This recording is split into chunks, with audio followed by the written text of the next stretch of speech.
want Chick-fil-A. I want it every day. Sometimes I'm on my way. Full waffle fries. Remember that it's Sunday, then I cry. Birds of a feather, you taste so much better when dipped in Chick-fil-A sauce. As a chicken tender, and I would drive wherever just to be together. If you feed me forever, it'd be my pleasure.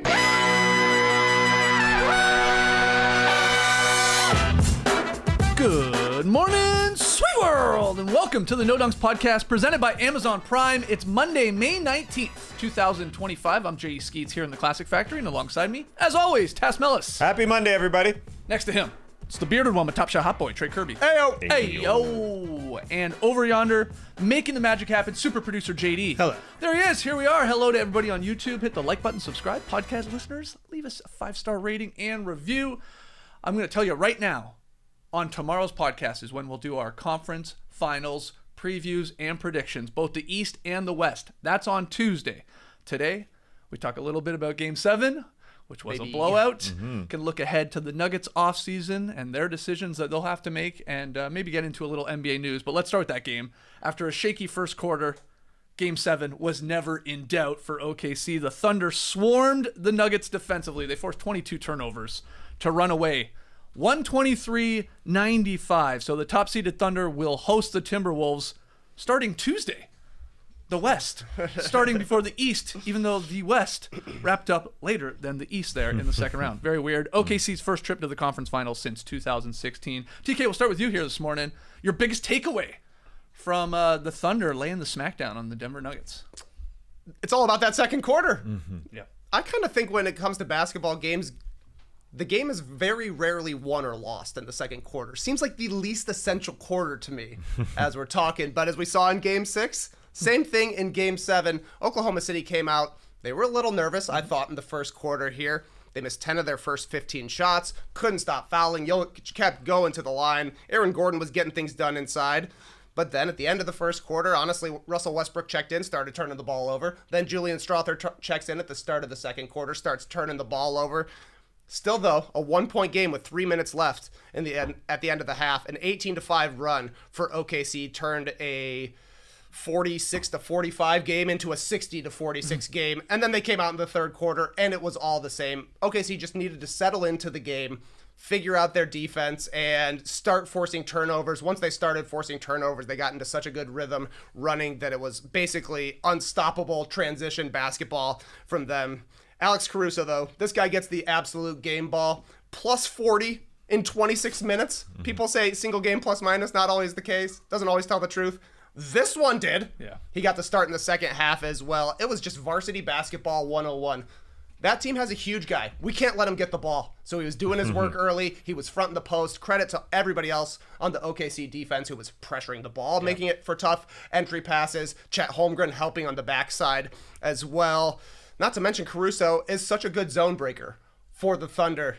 During that big run at the end of the second quarter, you can see him setting screens at the top of the zone 3 straight times, causing confusion for, I guess it was Murray and Brown were usually at the top of the zone for the Nuggets. He just played a perfect game, got the start in the second half, kept it going, and the Thunder just ran the Nuggets out of the gym.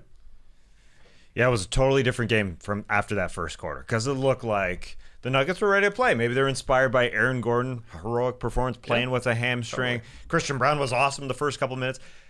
Mark Daigneault had to call a timeout 2 minutes, 16 seconds into this game. Easy to forget after they came back and smacked them. And yeah, it was a different second quarter. I want to give a quick shout out to a guy. I was at a public pool. I was watching the first quarter, laying back, laying back on a seat by the pool. I watched most of the first quarter. Then I had to go to the bathroom, taking care of my daughter. So I went from wiping a poop to seeing a guy's phone on the counter at the sink, and it was bang, turned around in the second quarter. I said, "Whoa, OKC has come back to take a lead here. What a change it was, because you often see that, as you said, Trey, in a second quarter like that.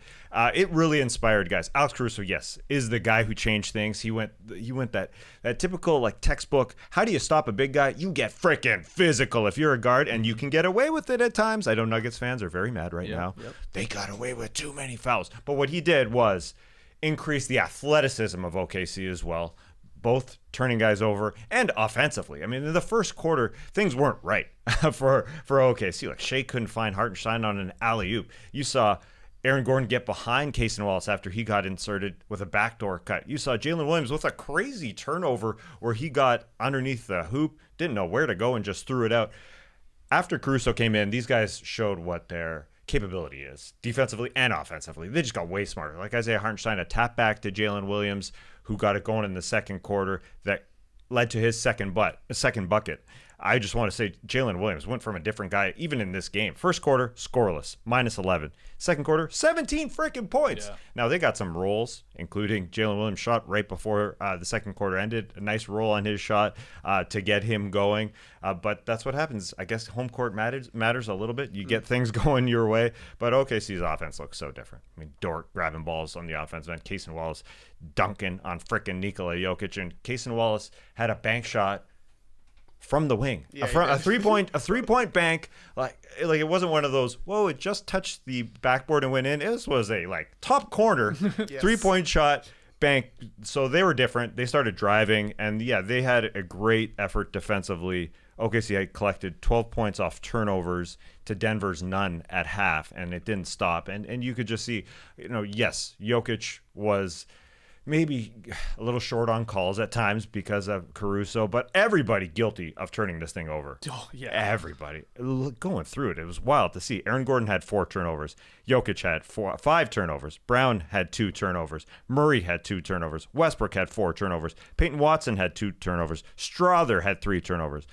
Yeah. And all that to say, Jamal Murray was really needed in Aaron Gordon's condition, and he did not show up in Game 7. This was not a good Jamal Murray game. I know Michael Porter Jr. also stunk, but Jamal Murray just didn't have it, and the defense was a part of it, but they really needed their number 2 to be playoff Jamal Murray. It did not show up. Kudos to OKC for that, obviously. Now, this is the most OKC looked like the 68-win team from the regular season. But this is what they did all regular season. This is how they nearly won 70 games. It was this relentless defense, obviously getting in transition, scoring easy buckets. Shai, I mean, let's not gloss over what he did, even though everybody is, because it's all about the defensive talk. I get that, but 35 points, 12 and 19 shooting, 3 boards, 4 assists, 3 steals, a block, 0 turnovers in 36 minutes because didn't have to play a lot down the stretch. That's a damn good Game 7. Yes. Obviously, when the pressure is very high on this young Thunder team. So that's great. But you said it. I mean, to go back to Caruso, that is a defensive masterclass for the guy that's giving up 5 or 6 inches, 100 pounds.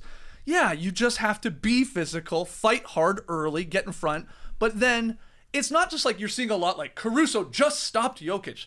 That's not really the case at all. It was Caruso doing that early work. And then you said it there, Trey. It's all these guys putting relentless help coming over and relentless pressure, I think we got to point out, on all the other ball handlers because there was no entry passes to make. Yeah. And they weren't doing a good job of it, be it Westbrook, Brown. They were struggling to get Jokic the ball. And that's how it all works together, and that's how you stop a 3-time MVP. And, yeah, you see a lot. I mean, I know Matt Moore had a tweet that went viral about the reason Caruso on Jokic works is because how the NBA officiates smalls versus bigs. And it's like a league-wide quirk. It's this thing, if you're an awesome, smaller defender like Caruso is, you can get away with a lot more. And I think there's truth to that. Now, Jokic gets away with a lot too. And this was part of the fun. This was a battle to watch, him trying to figure it out. But again, I just keep coming back to Caruso, yeah, he deserves a lot of the credit. But anytime the ball was then finally thrown to Jokic, it was zoom, 2 or 3 guys. And you can also do that when nobody can hit a shot. Yes. On the Denver Nuggets. Nobody was contributing. And Aaron Gordon, obviously, because of reasons with his hamstring, but no Jamal, no Michael Porter Jr. Brown was good for 8 minutes. He was great. He had a good series, I think. He had a great series, but there was nobody his best playoffs, for sure. Yeah, that could have been what Jokic was saying to the Murray on the bench. The cameras were on him where Jokic was being probably as vocal as he's ever been, probably saying, hey, they're all over me. And, I wasn't getting calls, and no one was really helping me. Maybe. I don't know. I don't know if he was talking more about the Nuggets players. But yeah, obviously, Caruso got under his skin. That's for sure. But it also just made the Thunder defense just play awesome. Incredibly. Exactly right. They forced 23 turnovers. That turned into 37 points. And they were getting so many transition baskets that by the end of the game, it was not even turnovers. It was like if Denver missed a shot, it was a layup or a dunk on the other side for OKC. They had 27 layups and dunks in this game. And it was kind of just like they realized there's no way these guys can catch us. Jokic is going to be the slowest guy on the floor. Michael Porter Jr., he ain't a fast guy. I didn't even actually mean to bring him up, but Aaron Gordon's out there just hopping around. I mean, the guy's limping. He can't really run back on defense. So they're like, okay, we've got the 5 fastest guys at all times. Maybe Christian Brown can run with some of the Thunder players, but it really didn't matter. You throw in the fact that the role players are better at home. Adage came true.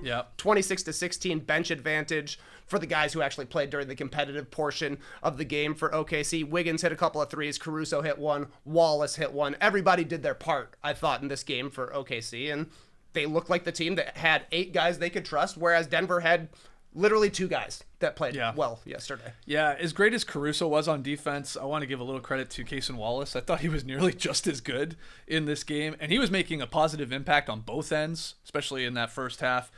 Even in that rough first quarter for OKC, he was fronting Jokic on D, just like Caruso did in this game. He was harassing Jamal Murray at half court. And then on offense, he was scoring in transition. He looked fast as hell, as we had brought up after Game 5 and 6. And he was even operating in the middle of the zone. They definitely figured out the zone a little bit more in Game 7 here, found their spots. Obviously, a lot of sort of backside cuts from Chet, Isaiah Hartenstein cleaning up on the glass. Maybe a part of that was Aaron Gordon just being very limited. He's on the back line, and he's barely moving. But they just felt more comfortable with the shots they were getting. I thought Wallace was great in this too. 7 points, 5 assists, 2 steals. Like Caruso, he's like a plus 38 in the game.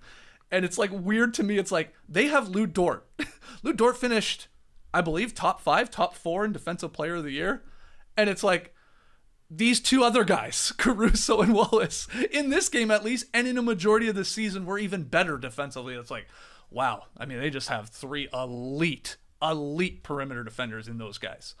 And that's how they run away with this game. There's no doubt. Yeah, Cason Wallace was really good. I mean, he could have even scored more points. He had a rattler 3 come out. Like, he was just great. To see him dunk on Jokic, no one's really talking about that, but that was a freaking beautiful dunk. But there's so many other things that happened in this game. And yes, he helped off the bench to have now one of the highest plus-minus off the bench in Game 7 this century. Does that matter? It's a plus-minus. Who cares? Well, Caruso is now the highest plus-minus off the bench in a Game 7 this century, plus 40. Cason has plus 38. Ginobili a plus 32. Oh, wow. Yeah, coming out of nowhere there. All right. Coming out of left field. But one thing here with the scoring for OKC, I thought Jalen Williams was awesome. Again, stunk in the first quarter. He didn't score in the first quarter. To put up 24 points after his Game 6 performance, where he was 3 of 16 in Game 6, and to go 10 of 17 for 24 points was monstrous, because the third leading scorer besides Shai, who we easily glossed over for a quick 35, was Chet Holmgren's 13th. So it was kind of quiet besides those big 2, but their defense was just too good. And Jokic didn't have a number 2. He needed some help here in Game 7. But Game 7, I know people are upset about, the Thunder were getting away with things, but it is in their building. And I do think it's the old adage of, the home team will get some calls. And I think that's going to happen. Mm-hmm. And it's so freaking hard to referee that the home team is going to get some freaking calls in a Game 7. And they did. But I thought the Thunder did, the Nuggets did too, as you said about Jokic. Like, he gets away with things. Guys got away with things on both sides. But OKC brought it after Caruso entered the game, really. It started at the end of the first quarter. Oh, yeah. That final 3 minutes of the first half, like they scored on 8 and 9 possessions. It sort of blew the game open. And a lot of those were, defense turning into layups or dunks the other way. 2 that came to mind was the one where J-Dub, he popped the ball out of Jokic's hands. It was a dunk the other way. And then I think it was the very next play down, they got sort of Jokic on the wing, and Caruso just fought his ass around to poke it away. Now, he's being physical. I'm sure there's grabbing and all that, but, he was also attacking for the ball, and then that went the other way for a transition layup for them. And, they just made so many shots at the rim, just lived at the rim, because a lot of it was in transition. What's your opinion on the whole discourse of the Caruso maybe getting away with being more physical, or those smaller guys on Jokic and that battle, not only in Game 7, but the entire series? How many Defensive Player of the Years does Draymond Green have? 1. guess what? He gets away with these fouls all the time. Being the smaller guy is an advantage when you're defending in the post, especially when it comes to playoff basketball. The Thunder were aggressive from the get-go. They sent Jokic to the line 6 times in the first quarter. They're not going to call every single foul. I mean, certainly it's a physical game, but this is the playoffs. People were saying that the Thunder were too soft coming into the playoffs, and now they're complaining that they're too physical. That doesn't really make sense to me. So you're going to get away with it, and if you're a smaller guy, you're definitely going to get away with it. And if you don't have to guard anybody on the perimeter, you can have a lot of guys get away with it on the inside. So I kind of felt like if Jokic caught the ball, he was going to score. So smart move by the Thunder to be like, okay, we just can't let you catch the ball. Yeah. Because, I mean, there are times when he gets the ball and he has Caruso on him, he just walks him down from the free throw line to the rim and scores at the hoop. You could call an offensive foul if you really wanted to, but that's not how basketball is played. This is a game that was officiated like you would expect it to be. Yeah, and it was a Game 7. The one more physical team won. We've seen that happen so many times in the history of NBA. They were more physical. They wanted it more. They were ready to go after that first quarter where things were not going very well. They decided to turn it up. And in the first half, Denver had 16 free throws while OKC had 5. They were getting their calls. They were getting plenty of their calls. Yeah. And we're working for it, and we're going through Jokic, and it all made sense. Yeah, they started this game great. You said Christian Brown had two buckets right away. One of them was like a huge dunk down the lane. Then Jokic just put Chet in the basket, scored on him, like sort of spun on him there, easy bucket inside. And then I think Michael Porter Jr. grabbed an offensive rebound, put it right back in, and it was like, whoa, timeout. OKC was like, okay, guys, this is Game 7 here, let's go. And then still they struggled in the quarter to get any sort of rhythm going in terms of shooting the ball. Nobody could hit a 3. Finally, I think Caruso hit one after 6 or 7 3-point attempts from the Thunder, and then that got rolling. And again, they found more comfortable. But it was all their defense. The biggest stat is the 16 live ball turnovers. You're not going to win a Game 7, let alone any regular season game. Give up that many live ball turnovers to a team as young and fast and as hungry, obviously, as the Thunder were. No, absolutely. And I mean, Tass is mentioning Jalen Williams didn't have a good first quarter. You know, a good way to get on track? Just dunk it every single time down the court. That's how he got a ton of his baskets. He was an absolute demon in transition. There was nobody that could keep up with him. You throw in the fact that Aaron Gordon, his usual matchup, wasn't able to guard him, so they had to put him on Chet and let him roam. It was just a much easier assignment for Jalen Williams, and they smelled blood in the water, and they went out and took it from Denver. Yeah, and if Denver wins, we're talking about Aaron Gordon and his performance because he was out there on one leg. He was gutting it out. He was. 11 boards for this guy in 24 minutes. He was fighting, but it gets overshadowed real quick. It was good for that. I'm sure it was good for that locker room because they came out and played. Started really well. It was on Christian Brown sort of to take over for Aaron Gordon as a playmaker. He was doing a great job. Some of these assists that he had to Jokic for the fouls aren't in the box score, but I thought he was doing a better job. He's grown a little bit as a playmaker as well. So, yeah, a very, very good Christian Brown game. He's going to work on the three-point shot, I'm sure, a little more in the postseason, but great season for him. A few random moments from this blowout in Game 7. Going back to Caruso, there was one shot. I mean, this guy was working hard, and I thought this illustrated it. It was like sort of late in the second quarter. He had just gotten tangled up with Jokic. I do believe a foul was called on this particular play, but his headband was like knocked down over his eyeballs. He looked even crazier with it over his eyebrows there. So that's when he was jostling. And then later in the second quarter, when that run was happening for OKC, great job by the ESPN crew to find like a lone Nuggets fan up in the sea of blue. Now this is going to be after this play I was talking about where Caruso comes around, pokes it away, and they're going to score in transition.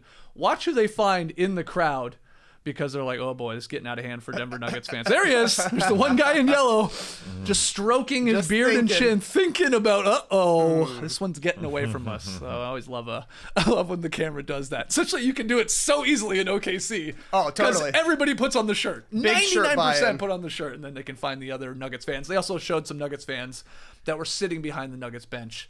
They were leaving early. Couldn't blame them. They were going to beat the rush, beat the traffic, maybe beat some of the jeers they were going to receive. But great stuff there. Yeah, that's really funny. And I thought it was also funny to hear Mike Breen kind of like experimenting with catchphrases at the same time. At one point, he's like, "Thunderbolts on defense." They get that play. They cut to the guy in the Nuggets gear. A Thunder Avalanche. Yeah. He was trying out stuff too. He's like, "What are we gonna call this? It's got to be Thunderstorm." Thunderstorm's yeah, it's nice. It's good. Yeah, it was brewing there in the second quarter. Yeah. I like a Thunder roll when they get a great bounce on an offensive shot. That Sure. there should get a Thunder roll going in the arena because they had plenty of those. Like I said, the Jalen Williams one. I also like Trae Young's tweet that came out.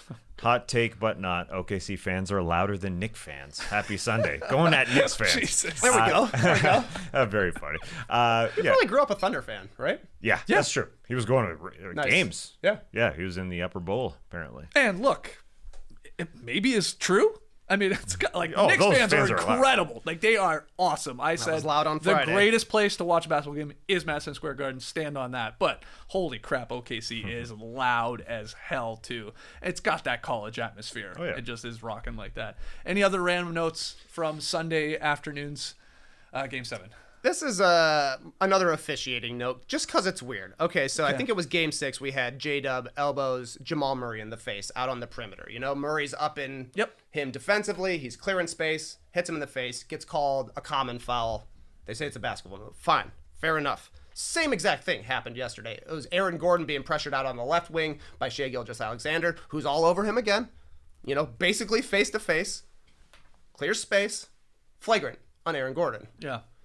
What is the offensive player supposed to do in that scenario? Right. That's another thing where it's like if you're the smaller guy and you're being a pest, you're getting away with it because it's going to take forever for them to call a foul on you, reaching your arms in. Like that was a foul on Shai, for sure. It was a foul probably on Murray in the last one as well.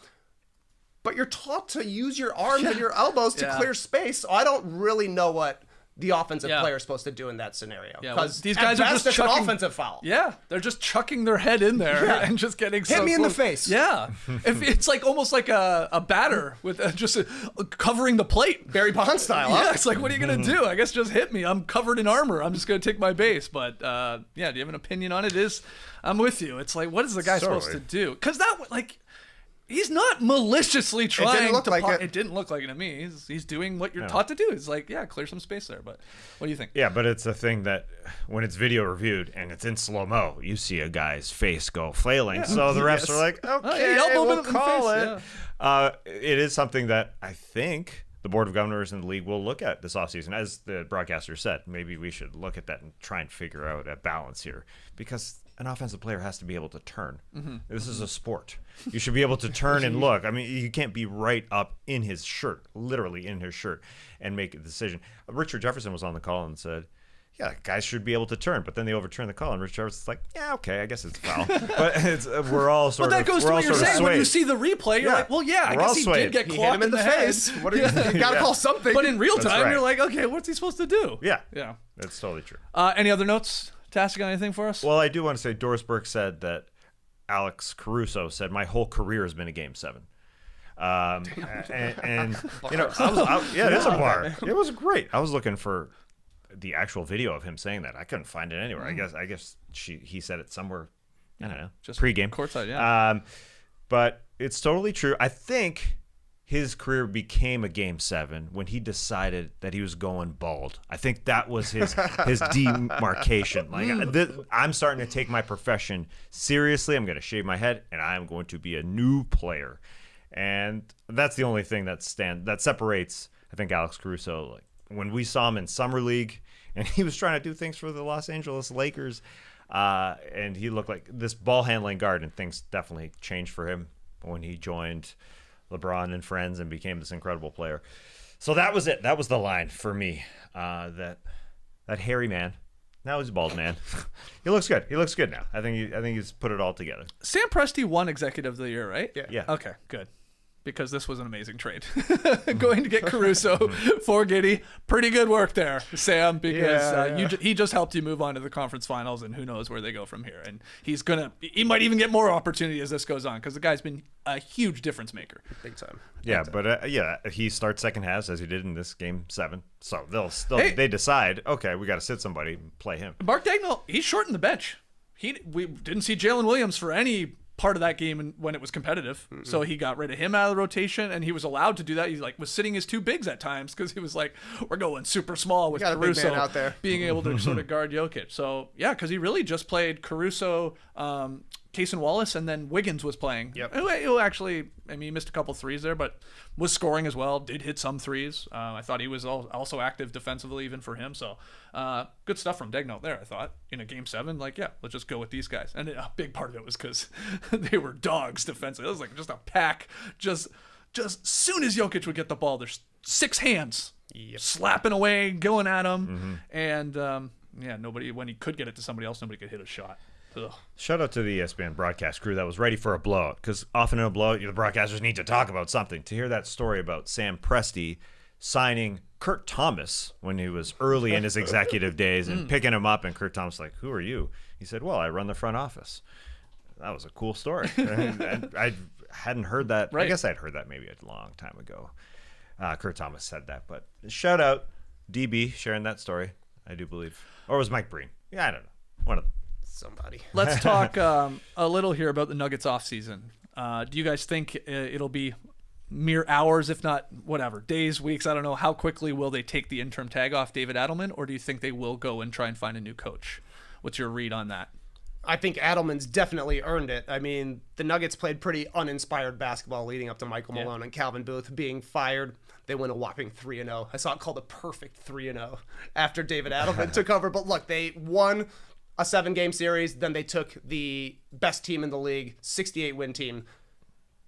They had them. They went to a 7-game series. There are times I'm sure the Nuggets could argue we should have won that series. Obviously, the Thunder think so as well. But it was close up until 3 minutes left in the second quarter of Game 7. So certainly they bought in on him. If Jokic likes Adelman, that's really all that matters. But they're going to need to hire a very creative general manager, I do believe, this summer. There is a vacancy there in the front office, because you said Booth got obviously canned when Michael Malone did, and so somebody will have to do that. You inherit a roster task that does return a lot of players, but it's top-heavy in salary. Jokic, Jamal, Michael Porter Jr., and Aaron Gordon, I think, are like 82% of their payroll. Yep. And then their whole issue has been, for some time now, is like, okay, who is there any bench? Can we trust any of these guys, either our own guys with internal development, or can we go and make a deal to sort of like try and get some more bodies in here? And I don't know if you have any idea what that would be. It feels like you would try and trade Michael Porter Jr., but I'm not sure what sort of trade value he would return with his contract. I don't know. That's a tough spot they're in here, I think. They are. Yeah, they've got to hire somebody great to work the front office. That is the number one job. Forget about the coach. David Adelman is probably going to be there. I think so. This problem here with the roster is Jamal Murray does not look like playoff Jamal anymore. To be that number 2 guy, to be a guy who carries you besides Jokic. But he is paid 4 years max for these next 4 years to go along with Jokic's big salary. So yeah, it's going to be very difficult when you're so top heavy financially and you're not really getting that performance out of your number 2 guy. You probably are looking at Michael Porter Jr.'s 2 years left on his deal to try and get probably multiple parts, because they have a depth problem, and I think they have a number 2 problem at times to take them to the next level. Even though they did overachieve. They did do well to get to the second round against 68-win team. That being said, I don't know what Porter is going to elicit in terms of multiple guys. That's a tough ask. This is a very, very, very tough job, and you just got to be able to find somebody. Like, hope the signings that Calvin Booth did, like Sarge and Westbrook, like somebody like that. That's cheaper at the end of the bench, turns into somebody who's great. I think they got to go multiple parts here for because they have too many problems. They really got to get deeper. They can't even attach like a first-round pick to Michael Porter Jr. and that contract to get some sort of talent back, because like they don't have any. Well, they've got them in 31 and 32. They can swap 26, 28, and 30. Like, those are picks that you can attach. I actually give Michael Porter Jr. a lot of credit for playing through his arm injury. He finally didn't have a pad on last night, so at least he's turning the corner. But unfortunately, other NBA teams were probably watching the playoffs as well. He didn't have a great playoffs, but he's the guy they have to look at trading, and he should be traded for 2 players is the key. They need to turn one big contract of a guy who's never going to make an all-star team into 2 contracts of guys who actually will maybe be part of the team. I don't know what happens with Milwaukee and Giannis going forward, but there's some guys there who would help. Like Kuzma would help the Nuggets, believe it or not. He's Michael Porter Jr., but a little bit faster. They could maybe get Bobby Portis, maybe Gary Trent Jr. Who knows? There are some players out there. You want Vooch and Pat Williams? Make that deal happen. Sure. Need a backup center, need some wing defender, and a guy who shoots once a game. But in reality, this team is going to look very similar, I think, to what they looked like this year. And they still went to 7 games. They're still on the edges of championship contention. So hiring the coach, assuming it's Adelman, is going to be huge. Michael Malone was not a player development coach. No. Maybe David Adelman is, because Christian Brown took a step this year, for sure. He was a great player. Yep. His next step is like dribbling, doing a little bit of self-creation. It feels like all of his baskets come off assists from Jokic, but if he's able to take another step, that definitely helps the Nuggets. Then you need guys like Watson, Pickett, and Strother to make a leap like Christian Brown made in the offseason. You got to hope Deron Holmes, their rookie they drafted last year to be Jokic's backup, got hurt in Summer League. You have to hope he can play a little bit. And honestly, Jamal Murray needs to show up ready to play. Yeah. He needs to make an all-star team, because if you're paying a guy 4 years, $208 million, he can't just be a good player in the playoffs 5 games. He didn't have a good playoffs. He had a better playoffs than he did last season, but he never really reached the highs that we were looking for. Oh, no. Unfortunately, it's not playoff Jamal. It's not that same guy that was in the bubble or who won the championship. I don't know if that guy is coming back. Right. We just see him, what he's going through physically as well. So you're really asking for support players to pick that up. And the unfortunate part is you win a championship, especially a couple of years prior to the CBA, you got an expensive frickin' team, period.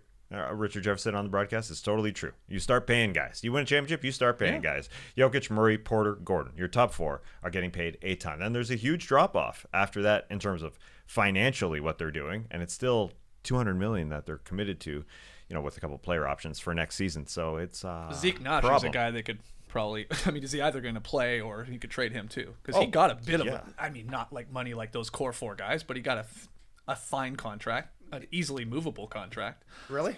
It's about 8 per. Who's going to trade for him? 8 per. 8. I mean, it's not going to tank someone. Who's going to trade for him? Sure, you're right. Maybe somebody will. That's why. Who's going to send a better player back? Well, is the question. Yeah, that's why they need a sort of a miracle off a scrap heap, a guy that they just signed. Sarge was a dud.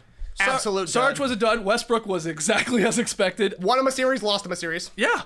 I mean, he was minus 92 plus minus in the second round series, but he was a huge reason they beat the Clippers and sort of shocked some people who had LAC winning that series. But yeah, his final stats in this one, he averaged under 10 points, shot 35%, shot 21% from 3. He had more turnovers than assists, I believe, in the series here. I believe it. Against the Thunder. I mean, oh my God, that's really brutal. So, yeah, and I guess he has a player option, right? He does. So he'll decide whether he's back there. Him and Sarge have player options. Calvin Booth decided to go young, and Jalen Pickett, who is Westbrook's sort of replacement, possibly Strother, and who am I missing? Peyton Watson. And those guys have not materialized into great day-to-day role players. So yeah, those guys, it would be nice if one of those guys performed, but they have a big drop off. And for the 4th straight season here, the Nuggets are projected to be a luxury tax team. So there's that as well. You're a repeater tax team. And so that gets very, very expensive for this ownership.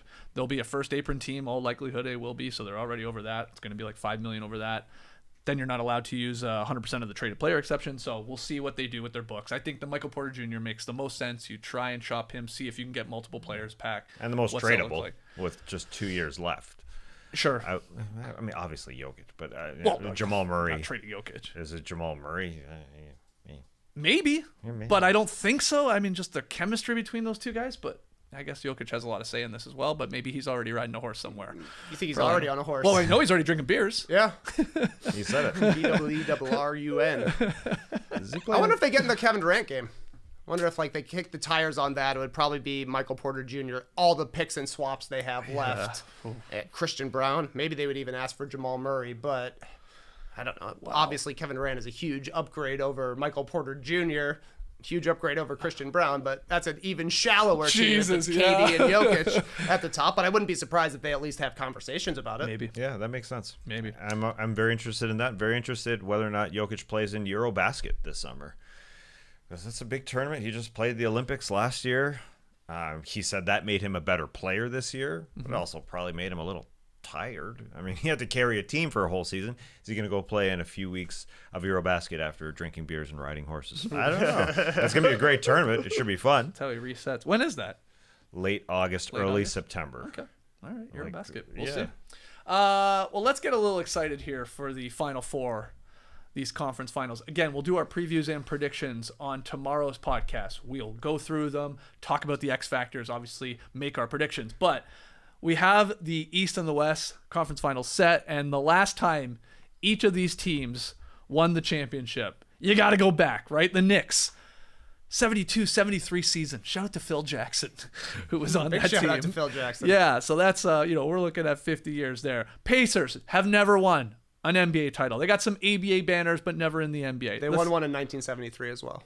In the ABA. Yeah. The Thunder, they've never won. Now the Seattle Supersonics, they won in 79, but come on, the Sonics are coming back, and that'll be their whole history. So the Thunder never have, and then of course the Wolves have not.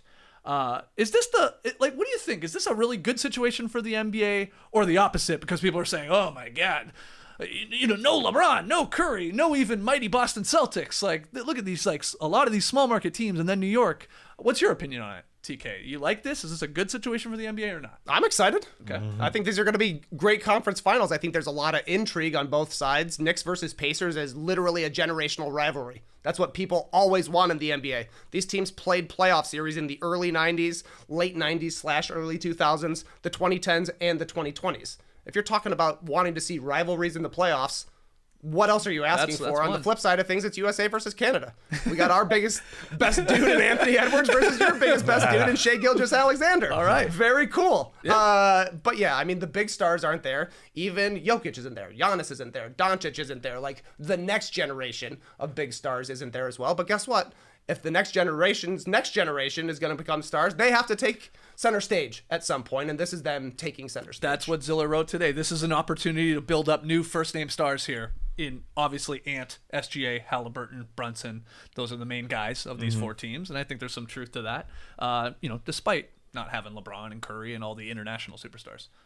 Yeah, we're at a point where the torch is being handed off. That is what's happening, and I'm okay with it. I'm okay with a new champion, 7 different champions in 7 seasons. That's the first time that's happened in NBA history.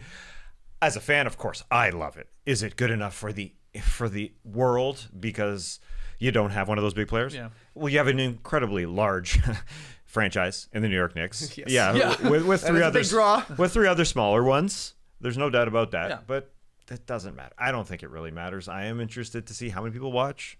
I need to know more about how ratings work because, listen, I was in a bathroom yesterday. I was at a pool. Just going back one time. Got to go back to reiterate. This guy may have been watching on an illegal stream. I don't know. Does that rating count? Because people are all worried about the ratings and what's happening. Are people not caring about the NBA?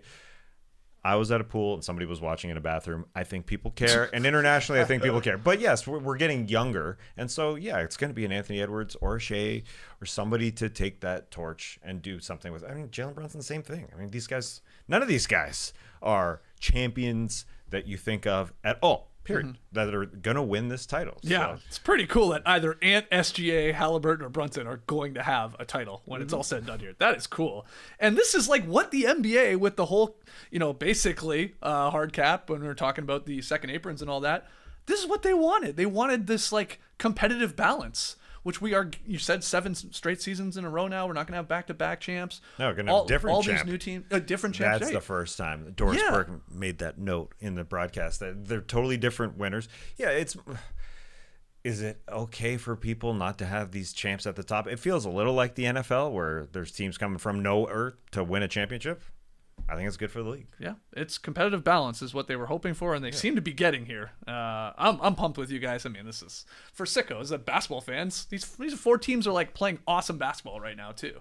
Totally. And for the most part, correct me if I'm wrong, that they're all fairly healthy. These 4 squads coming into the mix here. Unless I'm drawing a blank on like one of their notable names. No, we're pretty good right now with these 4 teams. Health is pretty important. It always is important. Yeah, very important that these are the 4 healthiest teams, and they're there. That plays a part. But we're excited, and again, we'll break these down on tomorrow's show. Any other hyped notes? Do you think that the Pacers should get more credit for winning 3 ABA championships? Even their Wikipedia says they were the best team in the ABA during the history of the ABA. Right.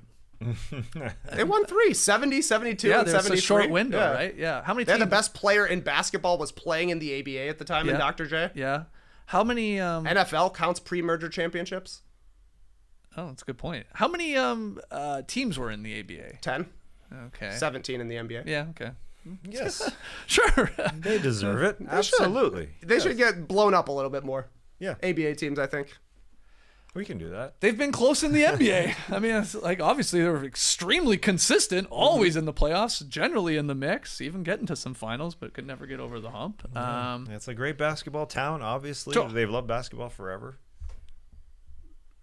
They deserve it. Are you guys cheering more so for Pascal Siakam or OG Anunoby? Ooh, yeah, I can't lose there. Who am I cheering more for?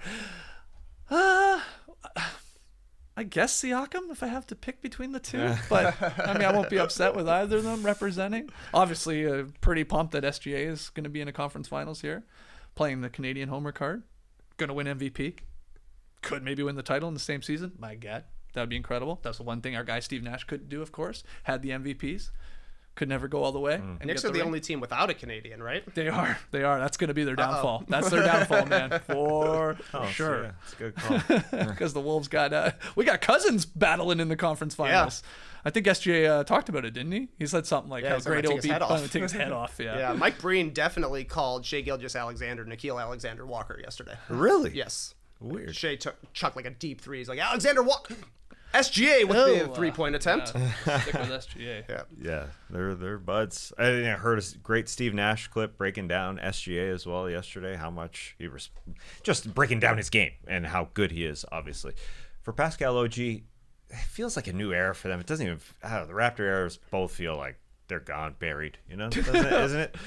They don't really resonate with me at this point. Wow, just like that, they were traded a year ago. I know.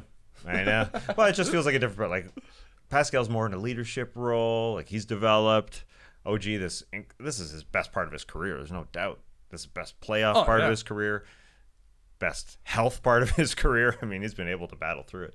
Yeah, it feels like a different era. I don't know why. Well, I saw Trey on Twitter pointing out that Masai Ujiri has had some hands in these two conference finals teams here in Indiana and New York with those trades, like you guys were talking about. Also, Ghostface Ziller pointing out 2 of these conference finals teams essentially got here by trading Paul George.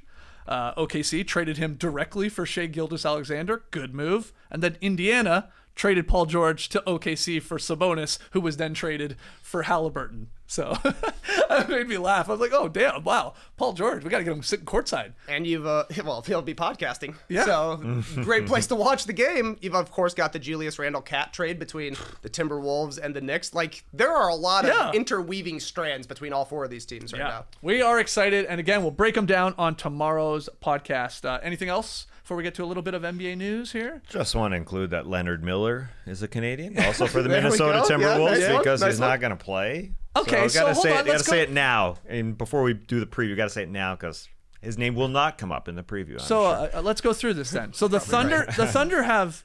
Do they have just 2 Canadians, or am I forgetting somebody? SGA and Dort, of course. Okay. So the that's Wolves it. have 2 in Nikhil Alexander-Walker and then Leonard Miller. And then the Pacers have 2 in Andrew Nembhard and Benedict Mathurin. Mm-hmm. And the Knicks have 0. Oh, man. They got to sign somebody. The Knicks have 0. They're in trouble, man. Okay, good. We've gone through the Very Canadians. cool. Awesome.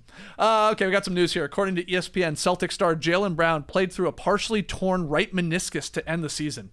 So Brown began receiving injections in his right knee in March, and he played until Boston's season ended in Game 6 there versus the Knicks on Friday night.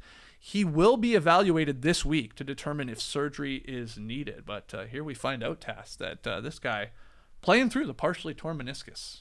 Some of these guys, going through it here. Obviously, Aaron Gordon, what he just did. There's many other guys I know playing through injuries, but this one, pretty serious there in the right knee. Absolutely. Yeah, and he played fairly well. he needed to take over when Jason Tatum went out. Played well in their final game, and kudos to him for playing through it. Simple as that. Nothing more to add for me. Yeah, I mean, I think he did appeared a little bit limited athletically because we knew about the knee injury, maybe not to the severity of it. Yeah, the injections, and he maybe didn't have that explosiveness that he sometimes has. You would see it in bursts, but you're right. His best performance of the entire postseason came in that Game 5, the one where obviously they do or die without Tatum. Then they go to New York, and he was the best for a quarter at least until things got completely out of hand and he fouled out there early or some point in the third. But yeah, this team, back to the health factor. Obviously, Jaylen Brown, Jason Tatum tearing his Achilles in Game 4, Kristaps Porzingis not being able to breathe. We got this update immediately about Jaylen Brown. They still haven't said anything about Porzingis. Yeah. No idea what's going on with this guy. They just don't know. But you can see the athleticism just by looking at the 2-point percentage that Jaylen Brown shot under 50% from 2 in the playoffs this season. He's never been under basically 53%. So just didn't have the same explosion. He was taking a lot harder shots. You go and look at his in-season splits. You're like October, November, December, January, February, 25, 24, 24, 21, 22 points per game. March and April, 18 and 19. Yeah. It shows up. Yeah. They injected him. It worked sometimes, but you can't do an injection every single game, I guess. No. All right, so the playoffs bracket, let's just show it to you here. Game 1 of the Western Conference Finals starts on Tuesday night at 8:30 p.m. Eastern on ESPN, and then we got the Pacers-Knicks Game 1 on Wednesday at 8 p.m. So we're going to get a whole lot of 8:30 and 8 o'clock starts here, aren't we? Because we got no true West Coast teams. Wow. So this is great for the East Coast boys. Yeah, no doubt. So yeah, flipping back and forth between ESPN and TNT here for the West and the East. Reggie Miller on the call for the final series for TNT covering the NBA. And That's it's going to be awesome. in Madison Square Garden. He was like a character in the series last year. Yeah, he was. Screaming at Josh Hart. He was. From the sideline. So that was cool. you assume we'll get more of that. So can't wait. But we, on tomorrow's show, will start breaking those series down. Anything else, guys? What do you think would be the desired outcome for the NBA Finals by the league? Okay. Knicks for sure. Knicks, The no Knicks, doubt. Knicks, no-brainer there. Huge market. Yeah, I the mean, question obviously is- not winning forever. Ant or Shea? Ant or Shea, who are they trying to put over? I don't think they can really go wrong with either of them. But if the NBA were like, you gave them the truth serum, I think they would say Anthony Edwards and Minnesota. I do agree. But I agree. mean, then again, yeah, the Thunder are obviously an elite team. They were nearly won 70 They games. But I started- think it's they want imagine Ant in Madison Square Garden. Oh, yeah. That'd be pretty damn fun. It would be cool. Yeah. They started to push Shea and OKC more. Yes, As the season went on, they did the flex to get them on national TV. Although before the season, they pushed Ant as much as possible. They gave the Timberwolves the most national TV game increase out of any team. So is this America's league or is it the world's league? I think it's more of an Ant. Hey, let's push this guy a little bit because they want him to be great. He has been great. Also, come on, Julius Randle back in New York too. Oh, man. What a reception. Give the middle finger back. Yeah, he's And mean moving it from this the time. thumbs down to the middle finger. That's right. That's I right. love that. Do you, again, we'll save it for tomorrow, but do you have your leans right now, where you're leaning in the conference finals, and who you feel like is going to be representing each conference? I'm leaning. You're leaning? Oh, yes. Yeah, I'm leaning. Okay. Leave it at that. Yeah, got your leans. TK, any leans right now? I mean, I said Pacers are going to the finals like a week ago. You did? Yeah, You did? I'm sticking with that. Okay, so we know your Eastern Conference pick. That's it. I haven't thought enough about the West. Tune in tomorrow to find out TK's West pick. And we'll see you then. We'll call it there. We are back at 10 a.m. Eastern. Do a show. Then we're flying to New York for some work meetings. Don't worry, we're going to keep the show going while we're there. Still trying to get into the building on Wednesday night for Game 1. Turns out, tough ticket to get, as well as credentials, because everybody's going to be there. But yeah, we'll have shows all week long, and we will have that one tomorrow doing our conference finals preview. Hit the like button, subscribe, podcast listeners, 5-star ratings and reviews. Until tomorrow, Clipper Bros. You heard it here first. Have a great time. Turn up. Love you guys. Awesome. Thanks for joining us. And remember, we'll be in New York. Don't have tickets. We won't be crawling through vents to try and get into the arena. You remember when that happened last year for Copa America?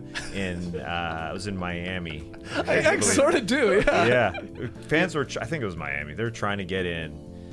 And they literally went through vents to get into the arena. You don't want to do that? I would do it. Well, you could do it. Yeah. You got the best chance, man. You have to let the rest of us in. Yeah, how the hell are we going to get you guys in there? All right, we'll figure it out. We'll have to get you like a security costume. Oh. Do like a full heist move. Okay. I like that. We're doing Ocean's 11 in New York, it sounds Why like. not? I can't wait. All right, brace the date, people.